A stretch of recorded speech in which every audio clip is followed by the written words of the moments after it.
Il y a une image qui m'a marqué, que j'ai retenue dans ton parcours. Tu dis: «Il m'arrive de pleurer sous mon masque en plein match».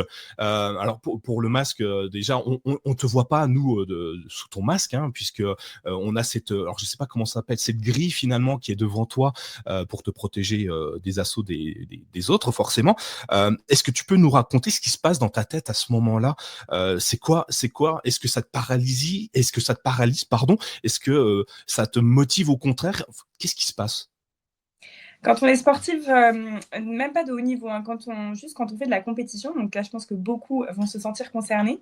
On vit des émotions qui ne sont pas comparables avec ce qu'on peut vivre dans notre quotidien, tout simplement parce que on a cet esprit de compétition qu'on a tous quelque part qui se réveille, soit l'envie de se dépasser, soit l'envie de dépasser l'autre. On a tous nos motivations, mais en tout cas, on a un moment envie dans notre compétition de gagner et d'atteindre un objectif.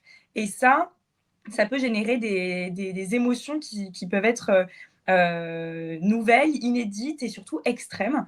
Et moi, pour le coup, j'ai décidé de me faire entourer d'un préparateur mental pour résoudre, à la base, quand j'avais 16 ans, l'idée, mon objectif, c'était de résoudre ce problème qui était que je pleurais en fait sous mon masque dès lors qu'il y avait -3 au score. C'est-à-dire que s'il y avait 6-3 pour l'adversaire, je me souviens voilà, c'était la fontaine sous mon masque et je pouvais quitter la piste, c'était la même chose en fait.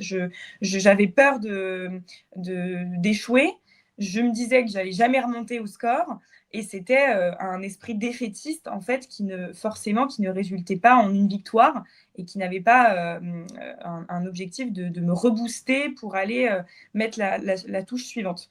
Et donc, au départ, je suis allée voir mon préparateur mental pour cette problématique. Je lui ai dit, écoute, moi, je n'arrive pas à gérer mes émotions, je pleure, je déteste l'échec.